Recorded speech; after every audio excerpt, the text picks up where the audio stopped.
Hello guys, this is Terrence with 3 Stage Credit, and today's video on items you can dispute on your credit report and the reasons why you can dispute those things.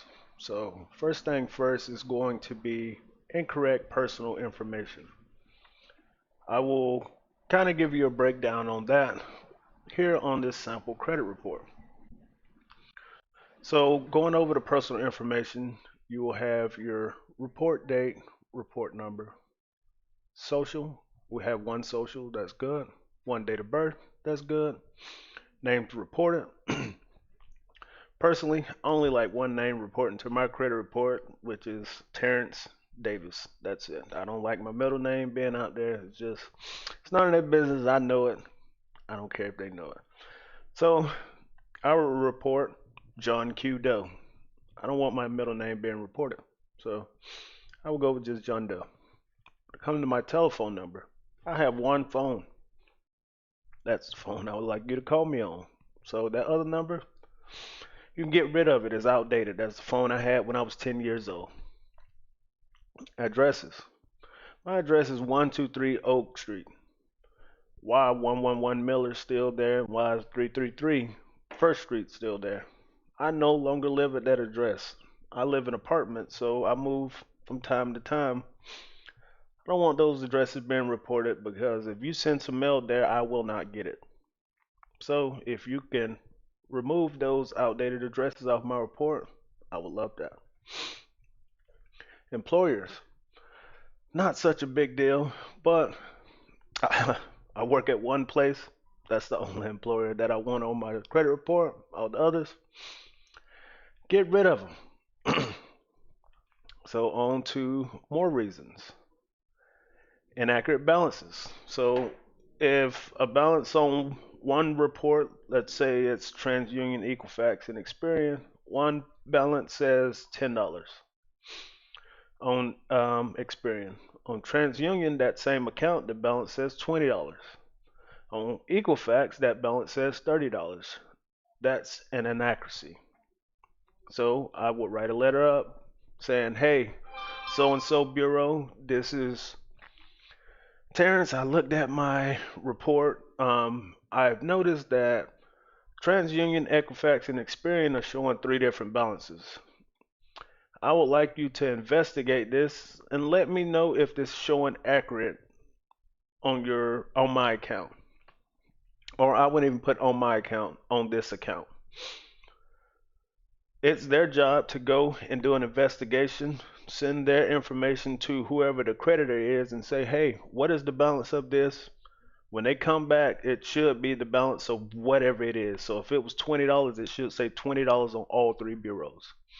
If not, that's an inaccuracy. So either update it or remove it off my profile.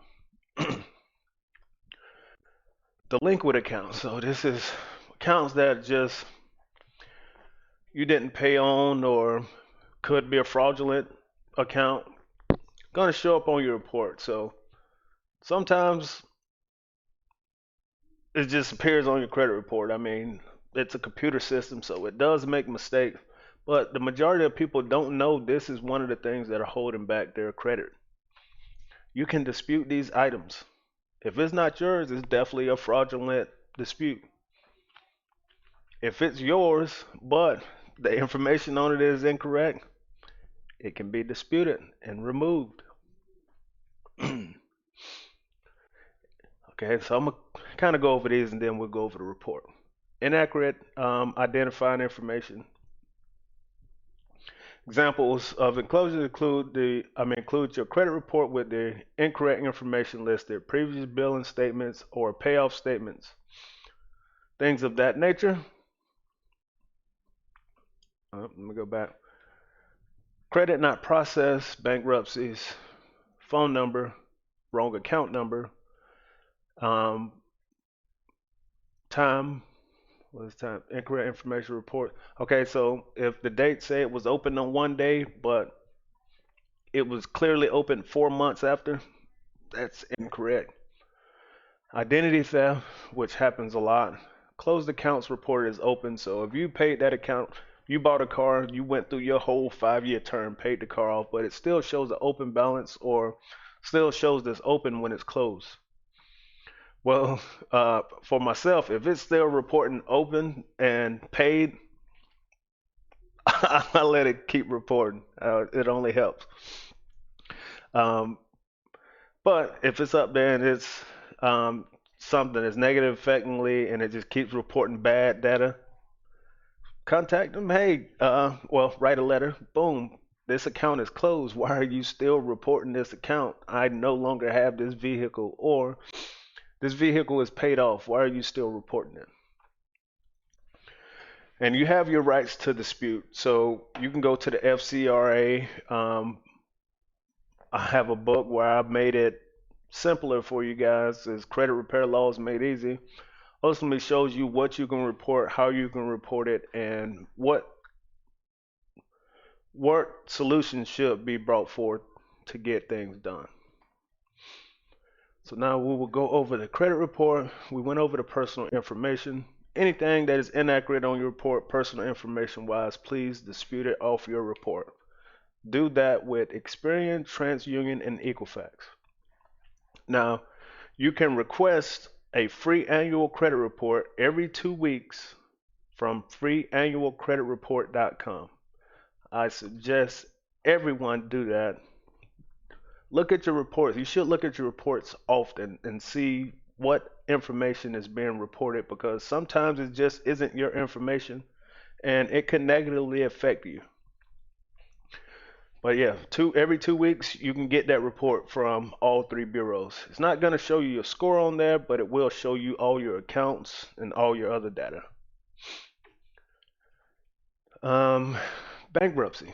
So when it comes to bankruptcy, um, the key dispute items I've found have been date open or date filed.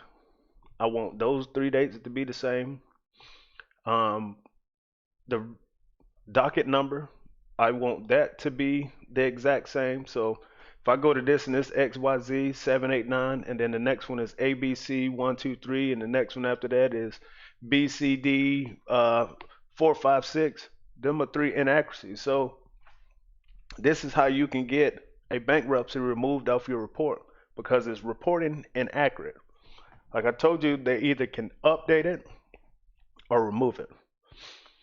First off, a bankruptcy ain't even supposed to even be showing on your report. Only the accounts that has been zeroed out because of the bankruptcy. But being that the bankruptcy is public knowledge, they can get it, and now you have to pretty much set them up in a paper trail of saying how you got this information. Let's see. Type of bankruptcy. If it's a Chapter 7 on Equifax, Chapter 13 on Experian and TransUnion, that's an inaccuracy. It should say the exact same thing. Dates reported should say the same thing. Date closed should say the same thing. The court should say the same thing. I know that Equifax, Experian, and TransUnion say three different things. One will say, we were speaking of Georgia, say Middle Georgia Court. And then TransUnion or whatever will say it'll say U.S. Federal Court, and just so on and so forth. You just say three different names, so now you just like, all right, which court is it? That's an inaccuracy. You can dispute that.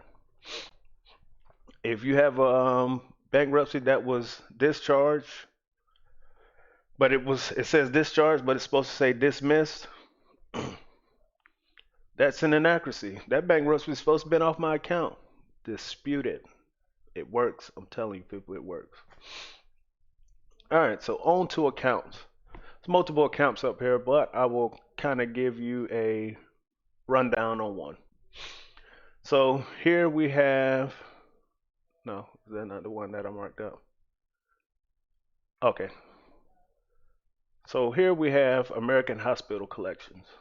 First off, you will look at all three reports, make sure the account number is correct. I've seen many times where the account numbers say multiple different things. it can be disputed. Look at the date placed in the collection. That should be the same across the board.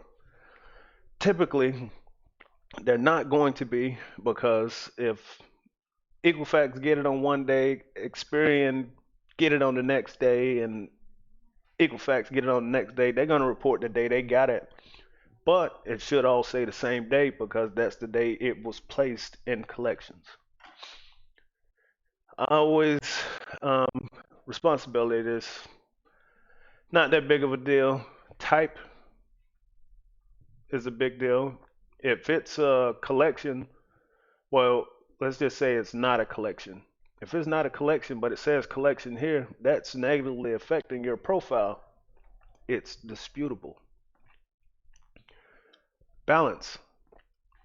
So when I see that balance zero, I want to see in the comments that, hey, account was paid in full and was a collection. All right. Well, if it's paid in full and was a collection, it should now be closed.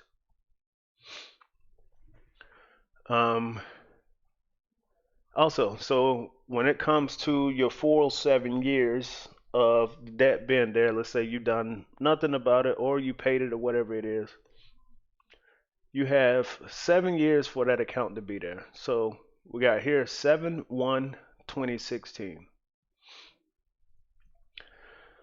Kind of inaccurate, being that it say 1/23. 7 years from that date should be 7/1/2023. If it get removed in January of 2023, I would be satisfied with that, but hopefully it would have been gone by then anyways. Um, I tell people now, before you pay for a collection, you should definitely try to dispute things off your credit report or hire me to dispute these things off your credit report, because you can manipulate your credit report ultimately to make your scores be whatever it is, or you can even just get rid of negative information off your report, where anytime you have positive accounts going up, I mean positive accounts on your profile, it will help your score shoot up a lot faster. So yeah, always look at the date placed in collections or the date open, and then look at the date it was supposed to be removed from your account. All right, so this one is one that you will see once getting your credit report on annual credit report, freeannualcreditreport.com. You will see accounts that look like this. So starting off, you will look at the date open. Date open, say 3/22/2016. So I will go to my little graph and go to 3/22/2016. Well, boom, there's nothing on March of 22nd. What did you say, March 2016? There's nothing on April 2016. There's nothing reporting there. We're gonna look here where it say pay status current, paid as agreed. All right, so how is it paid as agreed, but the remark says open 1 day, 130-day late account? Well, it definitely should say a date of the late account, but if it was a late account, but it said everything was paid in full, paid as agreed, how is it a missed payment in June? That don't make sense. Another thing, date of last payment made, we'll look 5/1/2018. 5/1/2018 was the last payment made, so okay, that's correct. Um, it'd be so much stuff, and it's so simple. Dispute letters don't even have to be crazy. They could be very simple.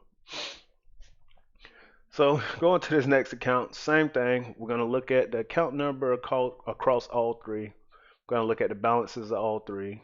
Um, look at the last payment, which is May 2nd. All right, May, that's correct. Date open, 11/2/2015. There's nothing on 11/2/2015. Um, yeah, I mean, technically, I mean, you do open the account that day, but you're gonna make your first payment in December most of the time. So that that might ride, but I would still dispute it if it was a negative if it had a negative impact on my credit report. I would still dispute it. Say open, never late. There's no late payments up here, but we do have no data. So if you go back up to the legend, oh, the legend, you see that X is not reported. Okay, paid as agreed, 30 days late, blank, no data. So that right there will be an inaccuracy. Hey, fix this. I need you to fix this. And it says in the sample report, there's only one revolving account. The credit card account above is 387 balance divided by $100. 38%. That's gonna be what the entry is gonna be on. Um, let's see what else we can find on one of these accounts. Okay, so inquiries. This is a very big deal on inquiries. Inquiries are set to be on your report for 2 years from the date that you filed the inquiry. Now, when it comes to car dealerships, the reason why I tell people to get a pre-approval from your bank, because you're going in there, the bank's already ran your credit report, you already have the check. It's easier business to do that. When you go to these dealerships and you say, yes, run my credit, see what the best offer is going to be, they will run your credit 30 times. They will do that. They will run your credit 50 times. Sometimes it shows up as one inquiry. Sometimes every one of those inquiries pop up there. So now you got to fight with the credit bureau saying, hey, I didn't apply for none of this. I applied for one thing and it put all these inquiries up there. Dispute, dispute, dispute. Don't dispute inquiries that's tied to an open account, because they will remove a good standing account because you disputed that inquiry off of there. Only dispute inquiries that are not tied to a actual account. So I will tell you your hard inquiries, and then it'll tell you soft pulls, like who pulled your credit. There's previous videos that you can go down my page and watch that I have showed you how to do the same thing with LexisNexis, check systems, which covers all bank accounts. You've been denied for a bank account, check system holds that information. You can dispute that information off your credit report. So now you can get with that bank you've been trying to get with. Please, and I say please, just be responsible. I know life happens. It happens. But it's on you to take care of your personal credit profile. It's ultimately how they look at you. I'm not going to let you borrow no money from me if you are known for not paying somebody else back that you borrowed money from. I just can't let you borrow money because you are not credible. But if you borrow money from two of our friends and they paid you back, of course, you can get it. That's what a credit profile is. You are most likely to pay that money back. That's what being responsible is. To anybody with credit needs or any credit questions, just message me, 3stagecredit at Gmail. Uh, you can comment up under this, and I will try to make a video specific for the needs of whatever the topic is to better help people out. Because once again, I tell you, you should always check your report. There's always stuff up there. I have never seen anybody's credit report that was 100% accurate. Never. Never. So check those reports. Got any questions, get back with me. Um, Free annual credit report for your free report. If you're looking for something to get your scores, my FICO is going to tell you it's a monthly subscription, but it's going to tell you every one of your scores and every different score model. So it's going to tell you your mortgage scores, your auto loan scores, your bank card scores. It's 100 different scores. It's a lot of different scores. But if you want to see something that's close, which is going to be a Vantage score, look up Identity IQ. I will have a link in the comment section that you can go on, and it's normally $27.99 for the lowest plan to get your reports every month. But I'll put my link down in there. You can get it for the $24.99 a month, and you can check your scores all the time. That way you can stay up to date. When it's time to get that house, you already know exactly what your credit look like. You got to send a letter running to get somebody to help you with your credit. You can get it done. With all that being said, sorry for all my twitchy and hype round. I just ate some breakfast. I'm good to go this morning. Um, but yeah, get back to me. Thank you guys. Have a great day.